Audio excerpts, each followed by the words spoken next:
Pauwi na ako galing trabaho nang biglang tumunog ang aking telepono. Tumigil ako sa gilid ng kalsada, nangangalay ang mga paa sa mahabang lakad. Pero hindi ko ininda yon nang makita kong pangalan ni Marco ang naka-flash sa screen. Siya ang dahilan kung bakit kahit mahirap ang buhay ay nagagawa kong ngumiti.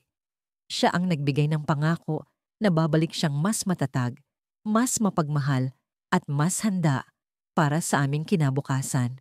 "Hello, mahal!" Sagot ko, halos nanginginig ang boses sa tuwa. Ilang buwan na rin niyang hindi ako tinatawagan. Ang huling usapan namin ay noong sinabi niyang magiging abala siya sa trabaho sa Dubai. Naiintindihan ko naman, para sa amin ang lahat ng ito, 'di ba? Kaya kahit pa madalas akong maghintay ng walang sagot sa mga mensahe, pinipili kong umasa. "Hi," sagot niya. Medyo malamig.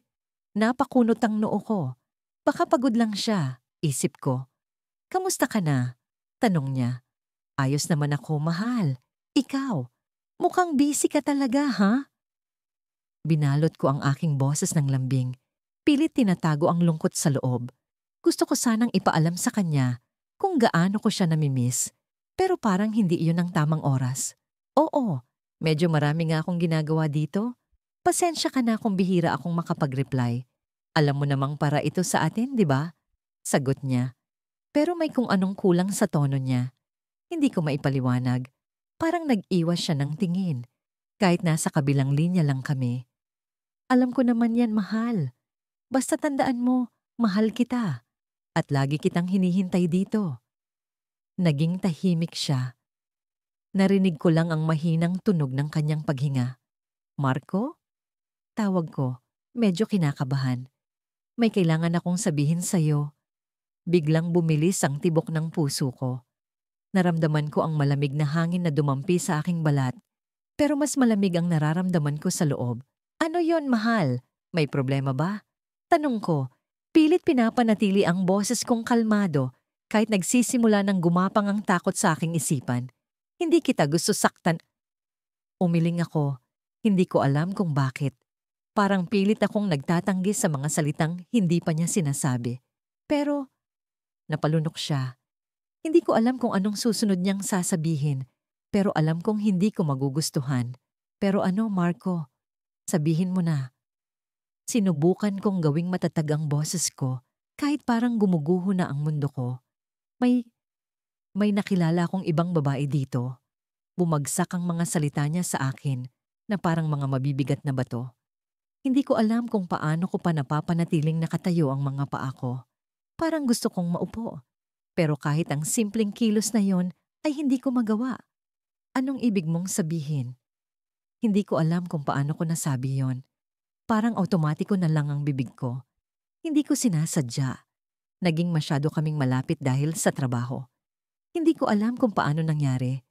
Pero mahal ko na siya. Tumigil ang mundo ko. Ang bawat tunog ng sasakyan sa paligid ay parang nawala. Ang mga taong naglalakad sa kalsada ay biglang lumabo sa mata ko. Ang tanging naririnig ko ay ang kaluskos ng mga sirang pangarap sa puso ko. "Marco, mahal mo siya?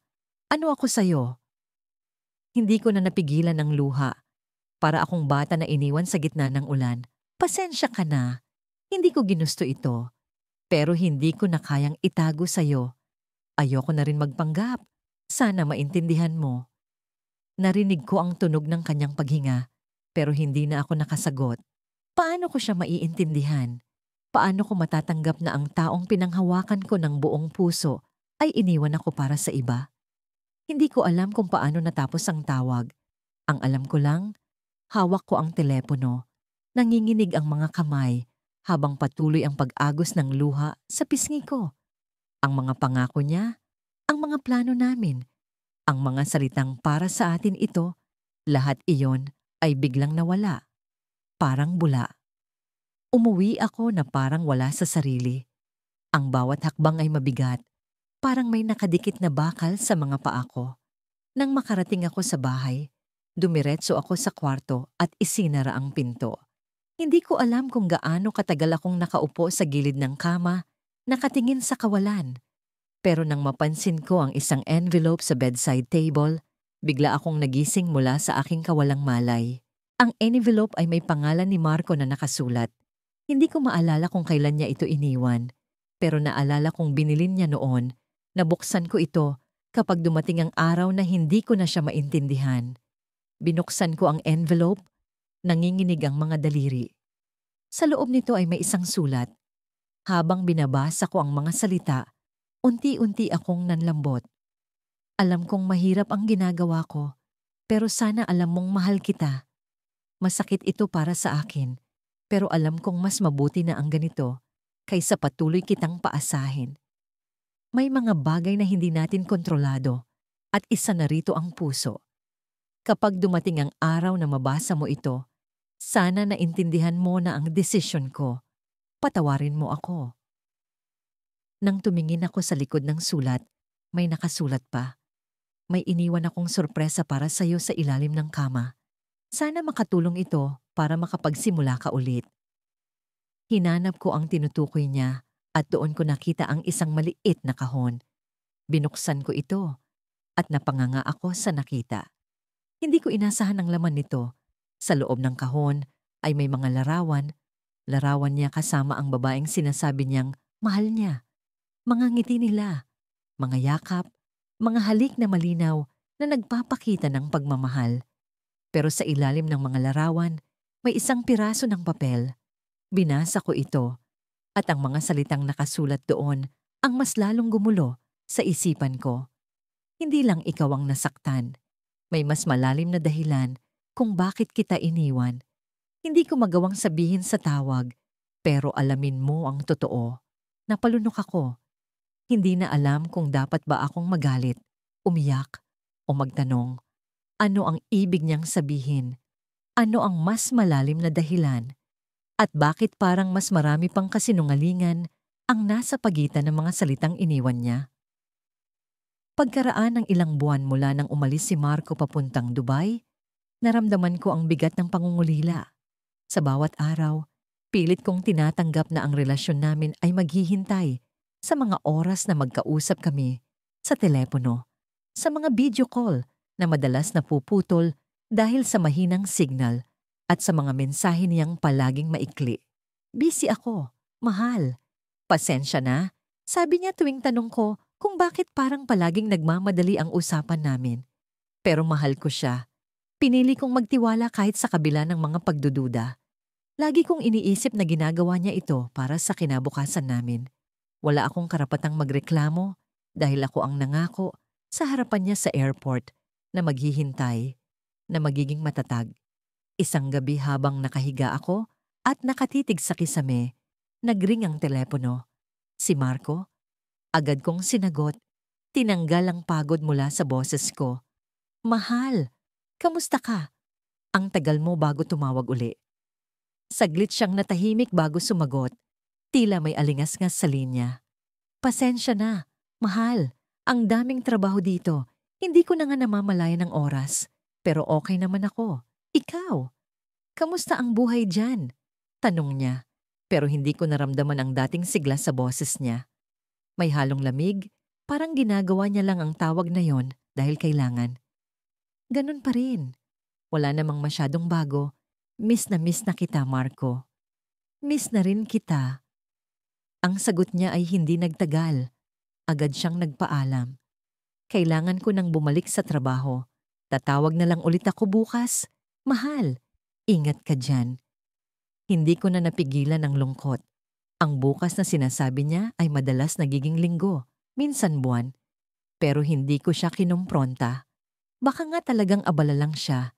Isang araw, habang naglilinis ako ng bahay, may dumating na tawag mula sa kaibigan kong si Ana. Nakita ko si Marco sa Instagram, bes. Bungad niya. Napakunot ang noo ko. Talaga, hindi naman siya mahilig mag-post, di ba? Baka fake account lang yan, sagot ko. Pero sa loob-loob ko, may kirot na tumusok sa puso ko. Hindi ko alam na may Instagram si Marco. Hindi, bes. Sigurado akong siya yon. May mga litrato pa nga na nasa Dubai. Pero may kasama siyang babae. Parang bumagsak ang mundo ko. Hindi ko alam kung ano ang mararamdaman. Galit? Takot? O pagkabaliw sa selos? Babae. Sinong babae? Baka katrabaho lang. Pilit kong pinapakalma ang sarili ko, pero hindi ko magawa. Hindi ko alam. Pero tingnan mo na lang. I-search mo yung account niya. Marcos Solano. Agad kong kinuha ang telepono ko. Sa pag-type ng pangalan niya, parang nanginginig ang mga daliri ko. At doon ko nakita ang mga litrato. Si Marco, nakangiti, nakayakap sa isang babaeng maputi, mahaba ang buhok. Sa caption, nakalagay pa ang mga salitang, "My sunshine at Dubai adventures with my love." Hindi ko alam kung paano ako nakatayo pa. Ang mga litrato ay patunay na ang taong mahal ko, ang taong ipinaglaban ko, ay may iba na. Sinasaktan niya ako habang nasa malayo. Ang mas masakit, hindi ko man lang alam. Hindi ko alam ang gagawin. Gusto kong tawagan siya agad para kumprontahin, pero hindi ko kaya. Sa halip, nag-scroll pa ako sa account niya. May mga litrato pa sila ng babae, magkahawak kamay, nagpapalitan ng matatamis na mensahe. Sa bawat litrato, parang nawawala ang lakas ko. Kinabukasan, hindi ko na napigilan ang sarili ko. Tumawag ako kay Marco. Mahaba ang ring bago niya sinagot. "Mahal." "Bakit?" tanong niya. Pero hindi na ako nakapagpigil. "Marco, ano to? Sino yung babae sa mga litrato mo?" Sigaw ko, halos sumabog ang dibdib ko sa galit. Hindi niya agad sinagot. "Mahal, hindi mo naiintindihan. Hindi yan tulad ng iniisip mo. Hindi tulad ng iniisip ko? Ano pa bang iisipin ko? Nakayakap ka sa babae? May my love pa sa caption.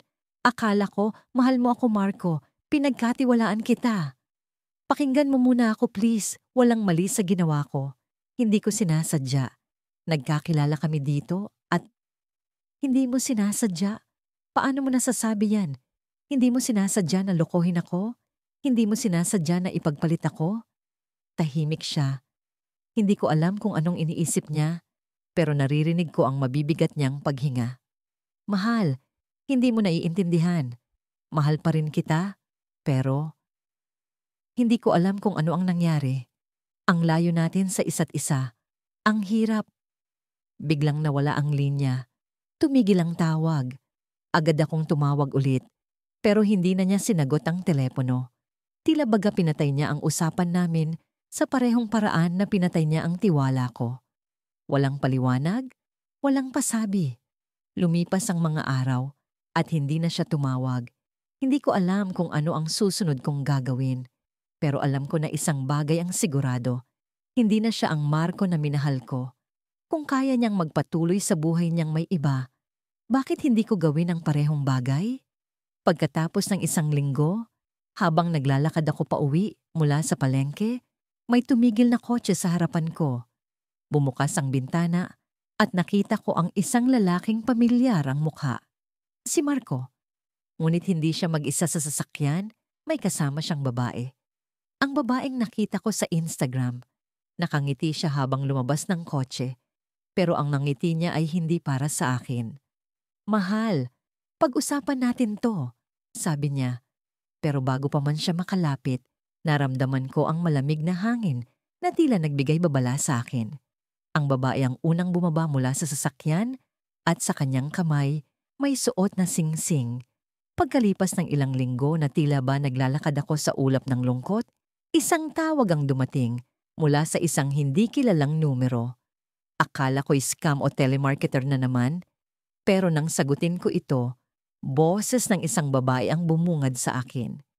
Hindi ko siya agad nakilala, ngunit may kung anong bigat sa tono niya na parang may mahalaga siyang gustong sabihin. "Ako si Mia," wika niya. Halatang nanginginig ang boses. "Ako ang kasama ni Arnel dito sa Dubai." Biglang bumagal ang ikot ng mundo ko. Parang narinig ko ang pangalan ni Arnel ng mas malakas kaysa sa iba pang salita. Hindi ko alam kung paano ako dapat tumugon. "Ano ang ibig mong sabihin?" tanong ko. Pilit itinatago ang panginginig ng aking boses. "Alam ko na hindi kita kilala at wala akong karapatan na makialam sa buhay mo," sabi niya. Huminga ng malalim bago magpatuloy. Pero hindi ko na kaya. Gusto kong malaman mo na matagal na kaming magkasama ni Arnel dito sa Dubai. Para akong binuhusan ng malamig na tubig. Ang unang reaksyon ko'y pagtanggi. Hindi, imposible. Hindi magagawa ni Arnel sa akin yon. Mahal niya ako. Pinangako niya sa akin na magtitiis kami para sa isa't isa, kahit pa magkahiwalay kami ng kontinente. Isa siyang mabuting tao. Pero bago pa ako makapagsalita, sinundan niya ang kanyang revelasyon. Alam ko ang tungkol sa'yo. Lagi kang kinukwento ni Arnel. Sabi niya, mahal ka niya pero hindi ko alam kung paano nangyari to. Hindi ko rin alam kung bakit pumayag akong makisama sa kanya kahit alam kong may ikaw na. Napatigil ako. Ang sakit ay parang kutsilyong itinusok ng malalim sa dibdib ko. Hindi ko masabi kung alin ang mas masakit. Ang pagtataksil ni Arnel o ang katotohanang alam ng babaeng ito ang tungkol sa akin. Pero itinuloy pa rin nila ang kanilang relasyon. Mia, sabi ko, halos pabulong. Bakit mo sinasabi to sa akin ngayon? Bakit mo ako tinatawagan? Dahil gusto kong malaman mo ang totoo, sagot niya. At dahil gusto ko na rin sanang tapusin ang lahat, hindi na tama. Hindi siya para sa akin. Alam kong ikaw ang mahal niya, pero hindi ko alam kung paano siya nagkakaroon ng lakas ng loob na lokohin ka. Napuno ng galit ang puso ko. Ang pag-ibig na itinanim namin ni Arnel sa 6 na taon ng pagiging magkasintahan, ang mga pangarap, ang mga pangako. Lahat ng iyon ay parang nalanta at naagnas sa harap ko. Pero sa kabila ng galit, may bahagi sa akin na gustong maniwala kay Mia. Sa kabila ng kasalanan niya, nararamdaman ko ang tapat niyang layunin. Nasaan siya ngayon? Tanong ko. Nagpipigil ng luha. Ayokong marinig ang sagot. Pero kailangan ko? Nasa trabaho, sagot niya. Hindi niya alam na tumawag ako. Pero gusto kong malaman mo ang lahat dahil hindi ko kaya ang bigat ng konsensya ko. Ikaw ang tunay na mahal niya, hindi ako. Ang mga salitang yon ay parang lason. Mahal daw ako ni Arnel? Kung mahal niya ako, bakit niya ako niloko? Bakit niya ako iniwang mag-isa sa Pilipinas? Nangangarap para sa aming dalawa habang siya pala ay may ibang mundo na hindi ako kasali. Mia, sabi ko, pilit pinatatag ang sarili. Gusto kong marinig ang lahat. Lahat ng ginawa niyo, lahat ng sinabi niya tungkol sa akin. Kailangan kong malaman ang totoo. Tahimik siya sa kabilang linya. Tila ba nag-aalangan. Pero sa huli nagsimulang magsalita. Nagsimula ito noong mga unang buwan niya dito. Malungkot siya. Lagi kanyang binabanggit. Pero hindi maiwasang maging malapit kami dahil pareho kaming Pilipinong magkasama sa trabaho. Unti-unti, naging mas intimate ang usapan namin. Hanggang sa isang gabi, hindi ko alam kung paano nangyari, pero nagkasala kami. Hindi ko na napigilan ng luha ko. Ang imahe ni Arnel, ang lalaking minahal ko, ay biglang nabahira ng kasinungalingan at pagtataksil. Ang bawat mensahe niya, ang bawat tawag, ang bawat mahal kita na narinig ko mula sa kanya. Lahat ng yun ay biglang nawalan ng kahulugan. May plano ka bang sabihin sa kanya na tumawag ka sa akin? Tanong ko. Pilit pinipigil ang panginginig ng boses. Wala. Sagot niya. Ikaw ang bahala kung gusto mong ipaalam sa kanya. Pero ayoko nang magpatuloy pa ito. Hindi tama. Hindi ito dapat nangyari. Hindi ko alam kung paano ko natapos ang tawag na yon. Parang pinagsakluban ako ng langit at lupa. Ang kwarto ko, na dati puno ng mga alaala ni Arnel, ay biglang naging malamig at malungkot. Ang mga litrato namin, ang mga regalong iniwan niya, ang mga sulat na isinulat ko para sa kanya, lahat ng iyon ay nagmistulang paalala ng kasinungalingang itinago niya sa akin. Ngunit ang pinakamalaking tanong ay bumalot sa isip ko. Ano ang dapat kong gawin? Tatawagan ko ba si Arnel at sasabihin ang nalaman ko? Haharapin ko ba siya o magpapanggap na walang nangyari? Ang galit at sakit ay parang naglalaban sa loob ko at hindi ko alam kung alin ang dapat manaig. Habang nakatitig ako sa telepono, may dumating na mensahe mula kay Arnel. Mahal, miss na kita. Konting tiis na lang, malapit na akong makauwi. Napatitig ako sa mensahe. Ang puso ko'y parang sasabog sa bigat. Paano niya nagagawa ito? Paano niya ako magawang lokohin habang ipinaparamdam niya sa akin na mahal niya ako? Ngunit bago ko pa masagot ang mensahe niya, may sunod na pumasok. Isang larawan mula kay Mia. Si Arnel, nakangiti, yakap-yakap si Mia sa isang lugar na tila ba isang parke sa Dubai. Sa ilalim ng larawan, may caption na isinulat si Mia. Ito ang huling patunay. Bahala ka na kung anong gagawin mo. Tumigil ang paghinga ko. Hindi ko na alam kung paano ako magpapatuloy.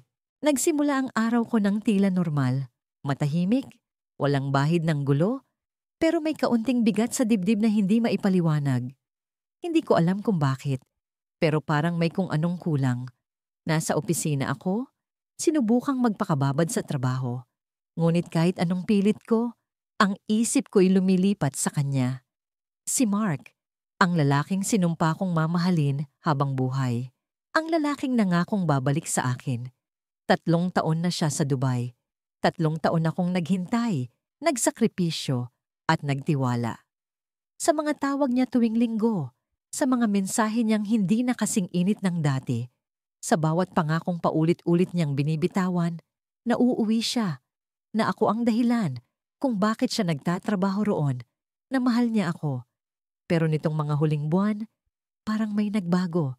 Ang dating masigla niyang boses ay naging malamig, parang may pader sa pagitan namin. Hindi na siya tumatawag ng madalas. Ang mga mensahe niya'y maikli, halos mekanikal. Nang minsang kinumusta ko siya, ang sagot niya'y laging, busy lang talaga sa trabaho, mahal. Pero bakit ganito ang pakiramdam ko? Bakit parang may hindi siya sinasabi? Hindi ko na nakayanan ng bigat sa dibdib ko. Kaya't nang mag-uwian na sa opisina, agad akong nagbukas ng laptop. Sinubukan kong maghanap ng sagot, kahit anong makapagpapakalma sa akin. Binuksan ko ang social media account niya, kahit alam kong bihira siyang mag-update. At doon, may nakita akong larawan na agad nagpasikip sa dibdib ko. Si Mark, nakangiti. Kasama siya ng isang babae. Maganda, maputi, mukhang masaya. Ang caption sa larawan, dinner with my favorite person. Nang kunin ang larawan, kagabi. Kagabi kung kailan sinabi niyang overtime siya sa trabaho. Parang biglang tumigil ang mundo ko. Sino ang babaeng yon? Favorite person? Hanggang kailan niya itatago ito sa akin? Hindi ko alam kung paano ako nakahinga sa mga sandaling iyon.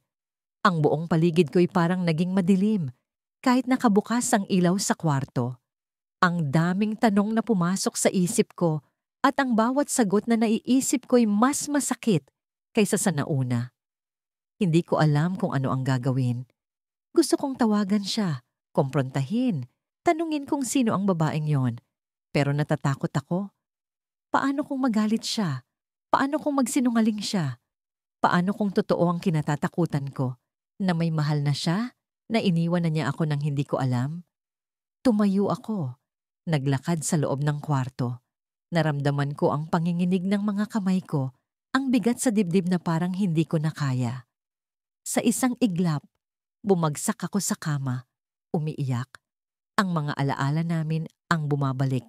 Ang mga tawanan, ang mga yakap, ang mga gabing magkasama kami sa ilalim ng mga bituin. Paano niya nagawa ito? Bakit niya ako niloko? Sa gitna ng pag-iyak ko, biglang may tumunog sa cellphone ko. Isang notification mula sa messaging app namin. Si Mark. Nagpadala siya ng mensahe. Kamusta ka na, mahal? Tanong niya. Ang sakit ng mga salitang yon. Mahal. Paano niya nasasabi yon habang may kasamang iba?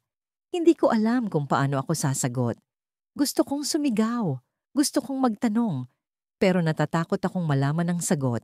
Kaya't sinubukan kong magpanggap. Okay lang. Ikaw? Sagot ko. Nanginginig ang mga daliri ko habang tinatype ang mga salita. Pagod lang sa trabaho. Miss na kita. Sagot niya. Miss na miss? Napatawa ako ng mapait. Paano niya nasasabi iyon habang may dinner date siya kagabi? Paano niya ako niloloko ng ganito? Hindi ko na napigilan ang sarili ko. Agad kong tinanong siya. Sino yung babae sa litrato mo kagabi? Diretsyong tanong ko. Tumahimik siya. Walang sagot. Ang mga segundo'y parang naging oras. Ang bawat tibok ng puso ko'y mas malakas kaysa sa dati. Hanggang sa wakas, sumagot siya. Kaibigan lang. Wala yon. Mahal. Huwag kang mag-alala. Kaibigan, alam kong hindi ako dapat maniwala. Pero bakit ganito? Bakit parang ang sakit-sakit? Gusto kong magtanong pa. Gusto kong itulak siya sa katotohanan. Pero natatakot akong masaktan ng husto. Kaya tumigil ako. Sinabi ko sa sarili ko, hindi ngayon. Maghihintay ako ng tamang pagkakataon. Pero hindi ko alam kung hanggang kailan ako makakapaghintay. Hindi ko alam kung hanggang kailan ko kaya ang ganitong klase ng sakit. Hanggang kailan ko kakayaning magpanggap na okay lang ako. Habang ang puso ko'y unti-unting nilalamon ng duda. Kinabukasan, nagdesisyon akong magtanong sa kaibigan kong nasa Dubai rin. Si Mia. Matagal na kaming magkakilala at alam kong malapit siya kay Mark. Hindi siya nagulat nang tanungin ko kung may alam siya tungkol sa babaeng nasa litrato. Pero ang sagot niya ang tuluyang nagpatigil sa mundo ko. Siya si Claire, girlfriend niya. Matagal na sila. Parang may bombang sumabog sa loob ng dibdib ko. Girlfriend? Matagal na. Hindi ko alam kung paano ko naproseso ang mga salitang yon. Parang ang buong mundo ko'y gumuho. Hindi ko alam kung saan ako pupunta, kung paano ako gagalaw. Ang lahat ng tiwala ko, ang lahat ng pagmamahal ko, lahat ng yon, parang naglaho sa isang iglap. At sa huling mensahe ni Mia, may sinabi siya na nagbigay ng sagot sa lahat. Pasensya ka na. Pero matagal nang may plano si Mark na hindi na bumalik sa Pilipinas. Kasama na siya ni Claire dito. Hindi na siya babalik sa'yo. Nang mabasa ko yon, ang lahat ng emosyon ko'y umapaw. Galit, sakit, puot, pagkalito. Lahat ng yon, sabay-sabay kong naramdaman. Hindi ko alam kung paano ko haharapin ang katotohanan. Pero alam kong ang kwento namin ni Mark, ang kwento ng pagmamahalan namin, ay natapos na. Ang araw na yon ay tila pinakamasakit na bahagi ng buhay ko. Sa loob ng maraming linggo, pilit kong iniintindi ang mga pagbabago sa ugali ni Marco. Ang mga tawag niya na dati puno ng lambing, ngayon ay malamig at maikli. Ang mga mensahe niyang dati masigla at puno ng pangako, ngayon ay puro paulit-ulit na busy ako o pasensya na, pagod lang.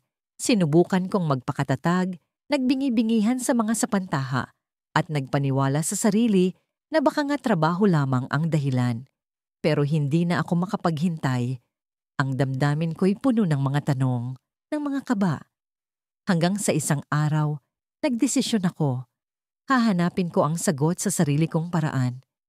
Ibinigay ni Marco ang password ng kanyang social media noon bilang tanda ng tiwala namin sa isa't isa. Hindi ko kailanman sinubukang magbukas ng account niya dahil naniniwala ako sa kanya. Pero sa pagkakataong iyon, hindi ko na kayang magpigil.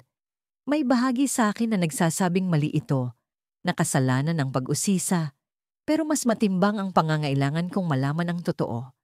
Nasa kwarto ako, mag-isa, habang hawak ang telepono. Pinagpawisan ang mga palad ko habang initype ko ang password niya. Nang tuluyang magbukas ang account, pakiramdam ko'y bumalik ang lahat ng lakas sa mga kamay ko, pero ang puso ko naman ay unti-unting nadudurog. Sa inbox niya, nakita ko ang mga mensahe na hindi akin.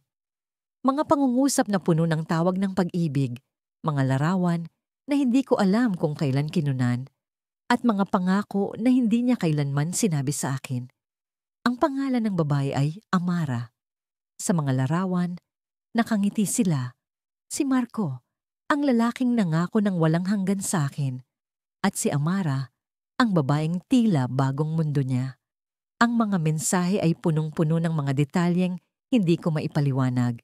Napansin ko ang petsa. Nagsimula ang lahat ilang buwan matapos siyang umalis sa Pilipinas.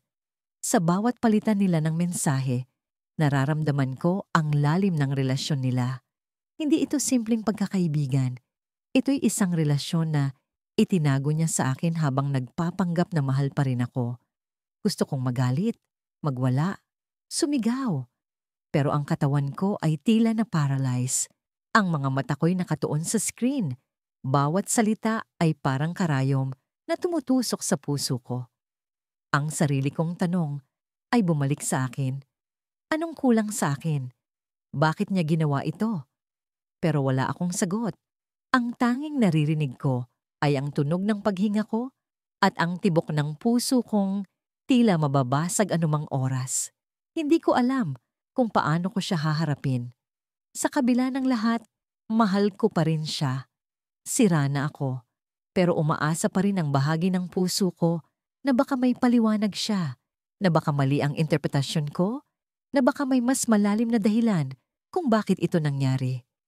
Nagpasya akong huwag sabihin sa kanya ang natuklasan ko.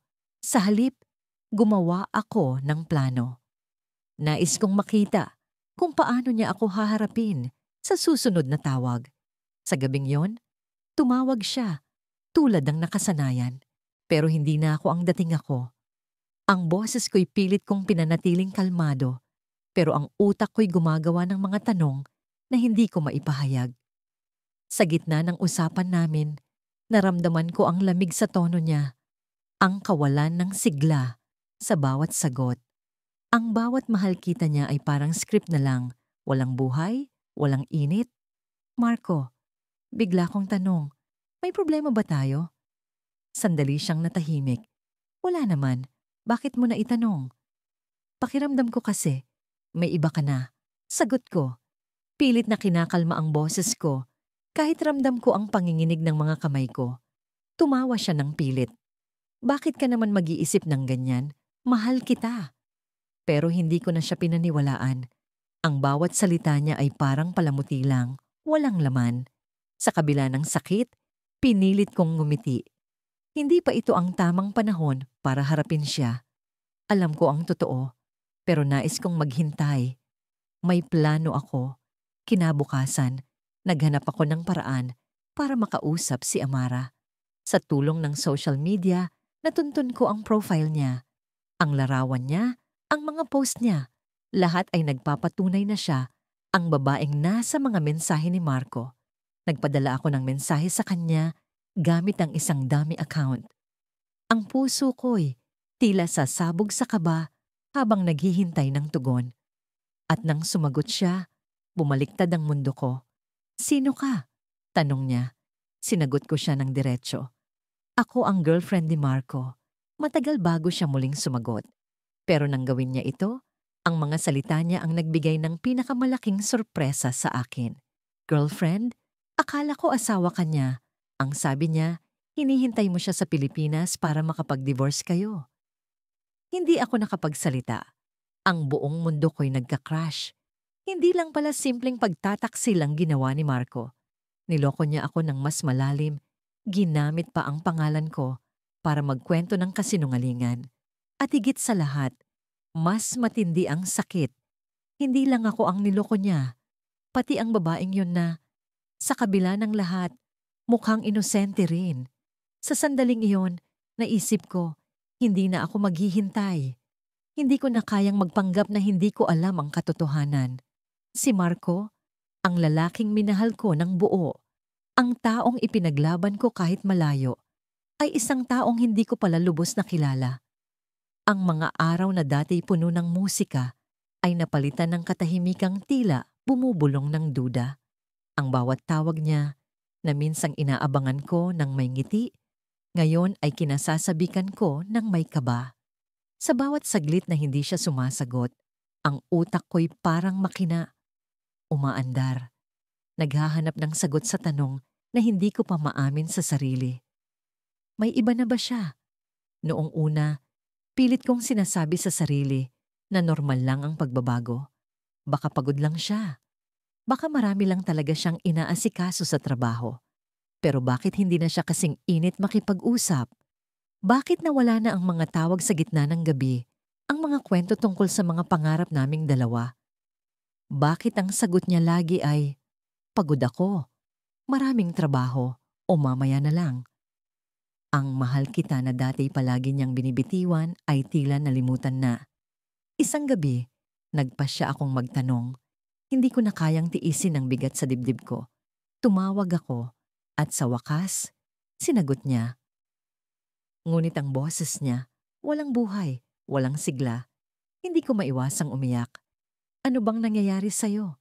Bakit parang ang layo mo na sa'kin? Ang tanong ko, habang pilit kong pinipigilan ang panginginig ng boses ko. Tahimik siya. At sa katahimikang yon, narinig ko ang sagot na hindi niya kailanman binigkas. Sa wakas, nagsalita siya. Wala. Pagod lang talaga ako. Huwag mo na akong intindihin. Pero paano hindi? Paano ko siya hindi maiintindihan? Gayong ang puso kong buong-buo ay sa kanya nakatuon? Sinubukan kong magpakatatag. Sinubukan kong magtiwala. Ngunit ang mga sagot niya ay tila pader na nagpapalayo sa akin. Hindi ko naiwasang mag-isip. May iba na ba? Dapat ko bang tuklasin ang totoo? O dapat ko bang tanggapin na lang ang mga sagot niya kahit pa parang sinasaksak nito ang puso ko? Sa kabila ng lahat, nagpasya akong ituloy ang buhay ko dito sa Pilipinas. Nagpatuloy ako sa trabaho, sa mga kaibigan, sa pamilya. Pero kahit anong gawin ko, ang mga mata ko'y laging nakatingin sa telepono. Umaasang tatawag siya, umaasang magpapaliwanag. Ngunit ang mga araw ay lumipas na walang pagbabago. Hanggang isang araw, may dumating na balita na nagpabago sa lahat. Nakita ko ang pangalan niya sa social media. Hindi sa post niya, kundi sa isang post ng isang babaeng hindi ko kilala. Isang babaeng nasa abroad. Nakangiti siya sa litrato, hawak ang kamay ng babae na tila puno ng pagmamahal. Ang caption? My world, my everything. Tumigil ang mundo ko. Hindi ako makahinga. Parang pinagsakluban ako ng langit at lupa. Tinawagan ko siya ng walang patid, ngunit walang sagot. Nag-message ako, nagtanong, nagmakaawa. Ano ito? Sino siya? Sabihin mo sa akin ang totoo. Ngunit tahimik ang telepono. Tahimik siya. Hindi ko alam kung ilang oras akong naupo sa sahig ng kwarto ko, umiiyak, naguguluhan. Pilit kong binubuo ang mga pira-pirasong alaala ng mga pangako niya. Ang mga ikaw lang, walang iba. Pangako, babalik ako. Ang lahat ng iyon, wala na. Ngunit hindi ako papayag na ganoon na lang. Hindi ako papayag na ang lahat ng ito ay magtapos ng walang sagot. Kaya't nagdesisyon akong gawin ang isang bagay na hindi ko pa nagagawa noon. Sinubukan kong hanapin ang babae sa litrato. Sa tulong ng ilang kaibigan, nahanap ko ang pangalan niya. At sa tulong ng social media, natuklasan ko ang masakit na katotohanan. Magkasama sila. Hindi ito isang panandalian. Hindi ito isang aksidente. Matagal na silang magkasama. Ang lalaking minahal ko, ang lalaking ipinaglaban ko, ay matagal na palang may ibang buhay. Isang buhay na wala ako. Ngunit ang pinakamasakit ay kung paano ko nalaman ang susunod. Sa isang post ng babae, nakita ko ang petsa kung kailan sila nagsimula. Petsa na alam kong hinding-hindi ko makakalimutan dahil iyon ang araw kung kailan siya nagpaalam sa akin. Ang araw na sinabi niyang, aalis ako para sa atin. Ang araw na iniwan niya ako sa Pilipinas nang may mga pangakong hindi niya kailanman tinupad. At sa huling post na nakita ko, may isang bagay na nagbigay ng bagong dagok sa puso ko. Isang litrato nila, magkasama, nakangiti, hawak-hawak ang isang maliit na kahon. Ang caption, soon to be forever. Hindi ko alam kung paano ako tumayo mula sa sahig. Hindi ko alam kung paano ko naharap ang katotohanan. Ngunit alam ko, sa kabila ng lahat, hindi ko siya tatawagan. Hindi ko siya hahabulin. Hindi ko siya kakausapin. Ngunit ang tanong na bumabagabag sa akin ay hindi na kung bakit siya nagloko. Ang tanong na naglalaro sa isip ko ay, paano ko siya papanagutin? Sa huling sandali ng gabing yon, tumingin ako sa salamin at nakita ko ang sarili ko. Wasak, sugatan, ngunit hindi talunan. Hindi pa tapos ang kwento ko. Hindi pa tapos ang laban. Ang araw na yon ay tila mas malamig kaysa sa karaniwan. Hindi ko alam kung dahil sa simoy ng hangin o sa bigat na nararamdaman ko sa aking dibdib. Nakatitig lang ako sa telepono, hinihintay ang mensahe ni Leo. Lagi siyang busy, laging may dahilan kung bakit hindi siya makatawag o makapag-video chat. Pero sa kabila ng lahat, hindi ko maiwasang magtiwala. Mahal ko siya at sa kabila ng distansya, pinipilit kong hawakan ang pangakong bumabalot sa aming relasyon. Pero bakit ganito? Bakit parang unti-unti akong nawawala sa mundo niya? Nagdesisyon akong maglinis ng bahay para maibaling ang isip ko sa ibang bagay. Habang nag-aayos ng mga lumang gamit, napansin ko ang kahon ng mga sulat na ipinadala niya noon bago pa siya tumungo sa Dubai. Isa-isa kong binasa ang mga ito. Mahal kita, huwag kang mag-alala. Babalik ako para sa'yo. Nakasulat sa isa sa mga sulat. Ngunit bakit parang ang mga salitang iyon ay malabo na ngayon? Parang hindi na niya tinutupad ang mga pangako niya. Sa halip, ang nararamdaman ko ay lumbay at pagdududa. Nagring ang telepono. Tumigil ang mundo ko. Si Leo. Dali-dali kong sinagot ang tawag. Hi, mahal! Bati ko, pilit na pinapawi ang kaba sa boses ko. Ah, hi! Sagot niya. Malamig. Tila may iniisip. Pasensya na. Busy lang talaga ako nitong mga nakaraang araw. Okay lang. Sagot ko. Kamusta ka na? Maayos naman. Sagot niya. Pero ang tono niya ay tila may distansya. Hindi ko naiwasang mapansin ang biglang pag-iiba ng kanyang boses. Tila may bumabalot na lihim sa pagitan naming dalawa. Pero hindi ko alam kung paano ko ito sisimulan. Sa kabila ng aking pag-aalinlangan, pinilit kong maging normal ang usapan namin. Baka pagod lang siya, sabi ko sa sarili ko. Pagkatapos ng tawag, naramdaman kong mas lalo akong nalayo sa kanya. Hindi na siya ang Leo na minahal ko. Hindi na siya ang Leo na nangakong magiging tapat sa akin. Pero ano ang gagawin ko? Maghihintay lang ba ako hanggang sa tuluyang mawala ang lahat? Kinabukasan, nagpunta ako sa bahay ng matalik kong kaibigan, si Ana. Siya ang laging kasama ko kapag may problema. Habang nagkakape kami sa sala, hindi ko naiwasang mag-open up sa kanya. Ana, parang iba na si Leo. Sabi ko, halos pabulong. Anong ibig mong sabihin? Tanong niya. Kita ang pag-aalala sa kanyang mukha. Parang may tinatago siya. Hindi ko alam kung ano, pero ramdam ko. Hindi na siya katulad ng dati. Alam mo, Bes, sabi ni Ana, minsan kailangan mong magtanong, huwag kang matakot. Kung mahal ka niya, sasabihin niya ang totoo. Tumango ako, pero sa loob-loob ko, natatakot akong malaman ang sagot. Paano kung tama ang hinala ko? Paano kung may iba na siya? Pag-uwi ko sa bahay, napagdesisyonan kong silipin ang social media ni Leo. Hindi ko ito ugali, pero sa pagkakataong ito, parang may bumubulong sa akin na gawin iyon. Habang tinitingnan ko ang mga post niya, napansin kong may isang babae na laging nagla-like ng mga litrato niya. Hindi ko siya kilala, pero tila pamilyar ang mukha niya. Napansin ko rin na madalas silang mag-comment sa isa't isa at ang mga mensahe nila ay tila masyadong personal. Wala namang masama sa pagiging magkaibigan, pero bakit ganito ang pakiramdam ko? Hindi ko naiwasang hanapin ang profile ng babae. Si Mia. Maganda siya, maputi, makinis ang balat at tila isang modelo. Habang tinitingnan ko ang mga litrato niya, may nakita akong larawan na ikinagulat ko. Si Leo, kasama si Mia, magkaakbay sa isang beach. Ang caption, "With my favorite person." Hindi ko alam kung anong mas masakit, ang makita silang magkasama o ang malaman na hindi ako ang favorite person niya. Tumunog ang telepono ko. Si Leo ulit. Hindi ko alam kung sasagutin ko ba o hindi. Pero bago pa man ako makapagdesisyon, tumiretso ang tawag sa voicemail. Pinakinggan ko ang mensahe niya.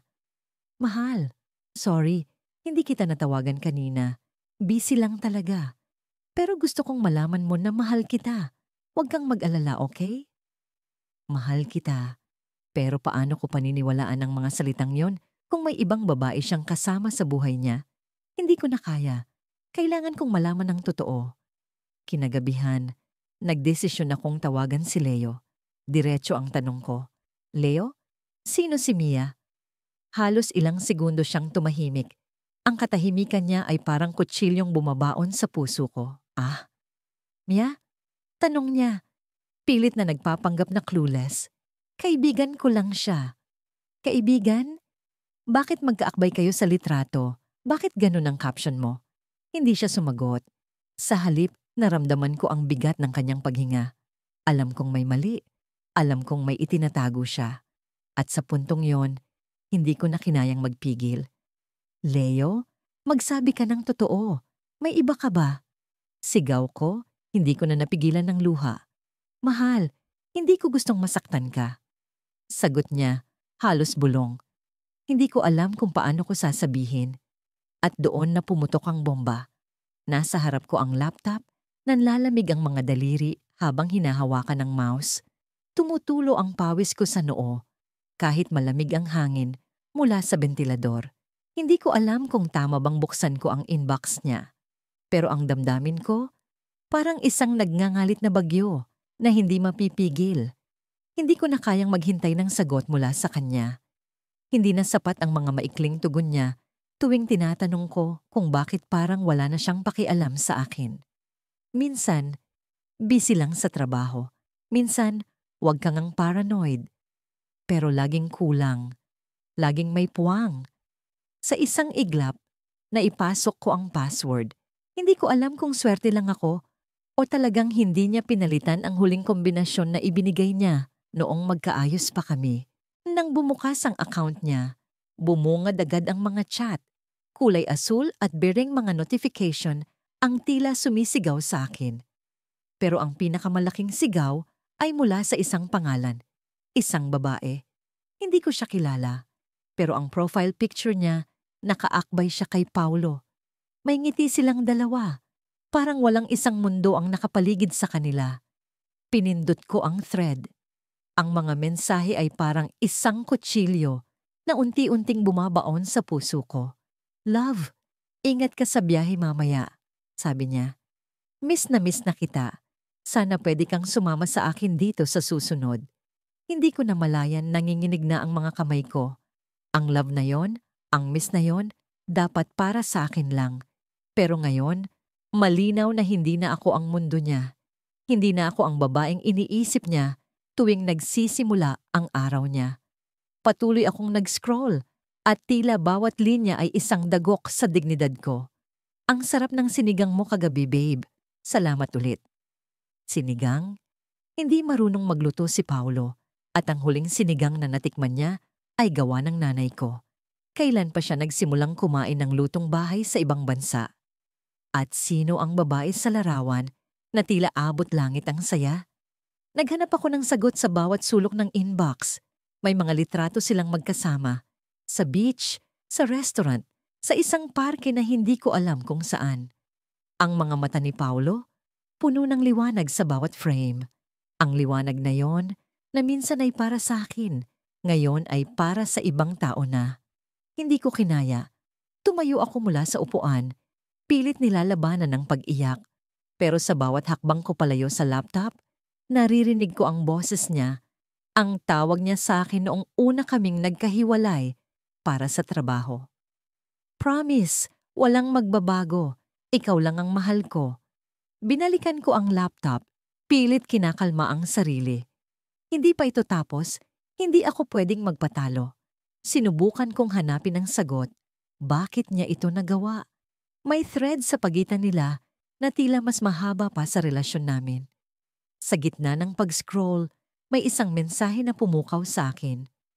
Paulo, sure ka bang hindi niya malalaman? Ayokong may masaktan dito. Ang sagot ni Paulo, malamig at diretso. Huwag kang mag-alala. Ako ang bahala. Ako ba ang huwag mag-alala? Ako ba ang masasaktan? Hindi ko na alam. Ang mga salita niya ay parang mga lasong unti-unting pumapatay sa akin. At habang tumatagal, mas lalong tumitindi ang sugat sa puso ko. Pero hindi ko siya tatawagan. Hindi ko siya hahabulin. Kailangang malaman ko ang buong kwento. Sa huling bahagi ng kanilang usapan, May isang litrato. Hindi ko alam kung bakit tila iba ang bigat nito. Parang may ibang sinasabi ang bawat pixel. Binuksan ko ang larawan. Si Paulo, nakayakap sa kanya. Pero ang mas nakakagulat, nakasuot siya ng singsing. Hindi ko alam kung ako ba ang namamalikmata o talagang totoo ang nakikita ko. Ang singsing na yon, hindi ko alam kung kailan niya binili. Hindi ko alam kung para sa akin ba yon o para sa kanya. Ini-zoom ko ang larawan. Sa gilid ng mesa kung saan sila kumakain, may papel. Parang official document. Hindi ko mabasa ang lahat ng detalye pero ang tanging salitang malinaw sa akin ay marriage certificate. Halos mahulog ako mula sa upuan. Hindi ko na alam kung paano mag-isip. Sa isang iglap, ang lahat ng pinanghawakan ko kay Paulo ay naglaho. Ang mga pangako niya, ang mga yakap niya, ang mga salitang mahal kita. Lahat ng iyon, kasinungalingan. Pero paano? Paano niya nagawa ito? At higit sa lahat, bakit? Magsusumbong ba ako sa pamilya niya? Sasabihin ko bang niloko niya ako? Pero anong silbi? Malinaw na masaya siya ngayon. Malinaw na hindi na ako ang dahilan ng mga nangiti niya. Sa isang iglap, ang mundo ko ay bumaliktad. Hindi ko alam kung paano muling tatayo sa ganitong klaseng trahedya. Ang tanging bagay na malinaw sa akin ay hindi pa ito tapos. Hindi ko siya hahayaang magtago sa kasinungalingan niya. Kailangang malaman niya na alam ko. Kailangang malaman niya na hindi ako basta-basta magpapatalo. Tumayo ako, kinuha ang cellphone ko, at tinawagan ng isa sa mga kaibigan naming magkasama sa abroad. Ngunit bago pa man sumagot ang linya, may tumunog sa laptop. Isang bagong email. Ang subject line, "I'm sorry." Pag-uwi ko sa bahay, hindi ko mapigilan ang kabog ng dibdib ko. Parang ang bigat ng hangin sa paligid. Bawat hakbang ko papasok sa kwarto ay parang may hinahabol akong sagot na hindi ko alam kung kakayanin ko pang marinig. Ilang araw na akong hindi makatulog ng maayos. Ang mga mata ko namumugto sa kaiisip. Si Leo, ang taong minahal ko ng buo, ang pinanghawakan ko sa gitna ng lahat. May mga bagay na hindi siya sinasabi at ramdam ko na hindi na siya ang dating Leo na kilala ko. Pinilit kong huwag mag-isip ng masama. Mula nang mag-abroad siya, palagi niyang sinasabi sa akin na lahat ng ginagawa niya ay para sa aming dalawa, para sa hinaharap namin. Pero ano ba ang hinaharap kung parang unti-unting nawawala ang kasalukuyan? Ang mga tawag niya, ang mga mensahe niya. Pakiramdam ko'y pawang script na lang. Hindi naramdam ang dating init, ang dating malasakit. Parang may pader sa pagitan namin na kahit anong pilit kong sirain ay lalo lang tumataas. Kaninang umaga, nagdesisyon akong buksan ang laptop ko. Naisip ko, baka may sagot sa mga tanong ko. Nagpadala si Leo ng ilang larawan noong nakaraang linggo. Mga kuha niya sa isang beach sa Dubai, kasama ang ilang kaibigan. Sa unang tingin, wala namang kakaiba. Ngumingiti siya sa bawat larawan, pero hindi ko makita ang nangiting pamilyar sa akin. Parang may kulang, parang may pilit. Hanggang sa may napansin ako. Sa sulok ng isa sa mga larawan, may isang babae. Hindi ko siya kilala. Naka-short siya, may mahabang buhok na kulot, at ang nangitin niya. Hindi ko maipaliwanag, pero parang may kung anong malalim na koneksyon sa larawang iyon. Sinubukan kong huwag isipin ito ng masyado. Baka kaibigan lang. Pero hindi ko maiwasang magtanong, bakit parang ang lapit nila? At bakit parang may alam ang mata ng babaeng yon na hindi ko alam? Tumayo ako mula sa upuan at naglakad-lakad sa loob ng kwarto. Hindi ako mapakali. Kinuha ko ang telepono at tinawagan si Leo. Hindi siya sumagot. Ilang beses kong sinubukan, pero puro voicemail ang bumabalik sa akin. Ang huling mensahe niya sa akin, 1 linggo na ang nakalipas, at iyon ay simpleng, busy ako, mahal. Pag-usapan natin soon. Soon? Hanggang kailan ang soon? Sa huli, minabuti kong mag-message sa isa sa mga kaibigan namin na nasa Dubai din, si Carla. Hindi kami ganon ka-close, pero alam kong kilala niya si Leo. Nag-aalangan ako noong una, pero kailangan ko ng sagot. Kaya tinanong ko siya ng diretsahan. Carla, may alam ka ba tungkol kay Leo? May babae ba siya? Hindi ko inaasahan ang tugon niya. Nag-reply siya agad at ang sinabi niya ay parang nagpatigil sa mundo ko. Bakit hindi mo siya tanungin tungkol kay Isabel? Isabel? Sino si Isabel? Hindi ko siya kilala. Hindi ko maalala na kailanman binanggit ni Leo ang pangalang yon. Pakiramdam ko'y sumikip ang dibdib ko. Parang may kung anong malaking alon ang bumagsak sa akin at hindi ko alam kung paano ako makakabangon. Muli kong tinawagan si Leo. Sa wakas, sinagot niya ang tawag. Anong meron, mahal? Busy ako? Sabi niya, malamig ang boses. Leo, sino si Isabel? Diretso kong tanong, hindi na ako nagpaligoy-ligoy. Ramdam ko ang panginginig ng boses ko, pero pinilit kong maging matatag. Tahimik siya. Ang katahimikan niya ay parang isang malaking sigaw na tumatama sa puso ko. Anong sinasabi mo? Pagpapanggap niyang sagot, Carla ang nagsabi. Sino siya, Leo? Sabihin mo sa akin. Hindi ko na mapigilan ang luha ko. Ramdam kong bumigay na ang boses ko, pero ayokong bumitiw. Gusto kong marinig ang totoo. Kaibigan lang siya, sabi niya, pero may pag-aalinlangan sa tono. Huwag kang mag-isip ng kung ano-ano. Kaibigan? Bakit hindi mo siya binanggit kahit kailan? Bakit parang ang dami mong tinatago sa akin? Halos sigaw na ang sagot ko. Hindi ko na mapigilan ang sakit, ang galit, ang takot. Bigla niyang pinutol ang tawag. Hindi ko alam kung sinadya o may problema sa linya. Pero para sa akin, sapat na yon bilang sagot. Hindi ko na kailangang marinig pa ang iba. Ang katahimikan niya, ang pag-iwas niya. Iyon na ang pinakamalaking sagot sa tanong ko.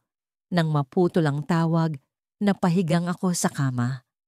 Hindi ko alam kung paano ako makakabangon mula rito. Ang taong pinanghawakan ko ng mahabang panahon, ang taong inakala kong magiging katuwang ko sa buhay, may iba na pala. At ang mas masakit, hindi niya kayang aminin sa akin. Pero sa kabila ng sakit, alam kong may kailangan pa akong gawin. Hindi ko pwedeng hayaan na ganito na lang ang lahat. Kinuha ko ang bag ko, ang telepono, at ang tiket na matagal nang nakatago sa drawer. May visa na ako papuntang Dubai, bagay na matagal na naming pinag-usapan ni Leo. Pero sa pagkakataong ito, hindi na para sa kanya ang pagpunta ko roon. Habang nag-ayos ako ng gamit, may dumating na mensahe mula kay Leo. Isa lang ang nakasulat. Mahal, may kailangan akong sabihin sa'yo. Tumingin ako sa telepono, pero hindi ko siya nireplyan. Alam kong anumang sasabihin niya ay hindi na magbabago sa kung ano ang nararamdaman ko. At sa puntong yon, alam kong oras na para harapin ang katotohanan, kahit gaano pa kasakit. Pagkalipas ng ilang linggo ng tahimik na pagdurusa, nagdesisyon akong hanapin ang sagot sa mga tanong na bumabagabag sa akin. Hindi ko na kaya ang mga gabi ng walang tulog, ang bawat tunog ng telepono na umaasa akong siya ang tumatawag, at ang bawat mensahe na binabasa ko nang paulit-ulit na parang magkakaroon ng ibang kahulugan. Napagod na ako sa paghihintay sa isang paliwanag na tila hindi na darating. Isang umaga, habang nakaupo ako sa gilid ng kama, pinilit kong bumangon mula sa kawalang lakas. Kinuha ko ang cellphone ko, hinanap ang pangalan ng isa sa mga kaibigan namin na nasa parehong bansa kung nasaan siya. Alam kong delikado ang gagawin ko, pero mas delikado ang manatiling bulag sa katotohanan. Nagpasya akong magtanong, kahit pa mag-ugat ang sakit sa puso ko. Magandang araw, Mary. Simula ko sa mensahe. Pasensya na kung istorbo, pero gusto ko lang sana itanong kung may alam ka tungkol kay Leo. May napansin ka bang kakaiba? Alam ko namang busy ka, pero naputol ang mensaheng yon sa hangin. Hindi ko alam kung tama ang ginagawa ko, pero kailangan kong malaman. Lumipas ang isang oras bago siya sumagot. Ang bawat segundo ay parang karayom na tumutusok sa dibdib ko. Nang dumating ang reply, hinawakan ko ang cellphone ng mahigpit. Hi, sorry, ngayon lang ako nakasagot. Si Leo? Actually, madalas ko siyang makita kasama ang isang babae. Akala ko nga alam mo na. Parang bumagsak ang mundo ko sa isang iglap. Ang bawat letra sa mensaheng yon ay tila palaso na tumama sa puso ko. Isang babae? Tanong ko. Kahit alam kong masakit marinig ang sagot. Oo, sagot niya. Siya yung madalas niyang kasama. Parang close sila. Hindi ko lang alam kung anong meron sa kanila. Tumayo ako mula sa kama. Nanginginig ang mga kamay habang hawak ang cellphone. Hindi ko alam kung paano ko haharapin ang narinig ko. Lahat ng alaala namin, lahat ng pangako niya, parang biglang natunaw sa hangin. Gusto kong sumigaw. Gusto kong magtanong kung bakit niya nagawa ito sa akin. Pero ang tanong na yon ay tila walang sagot. Nagdesisyon akong kumilos. Kung may ibang babae siya, kailangan kong malaman ang totoo. Hindi pwedeng manatili akong biktima ng mga kasinungalingan. Tumawag ako sa kanya. Kahit pa alam kong baka hindi niya sagutin. Sa unang ring, walang sagot. Sa pangalawa, ganoon din. Sa pangatlo, narinig ko ang boses niya, ngunit ibang-iba. Malamig, malayo. Parang hindi na siya ang lalaking minahal ko. Hello? Tanong niya. Nang marinig ko ang boses niya, parang tumigil ang oras. Hindi ko alam kung paano sisimulan ng usapan. Leo? Sabi ko. Sinubukang kontrolin ang panginginig ng boses ko. Kailangan natin mag-usap. Ngayon na. Busy ako. Sagot niya. Puno ng iritasyon. Anong problema?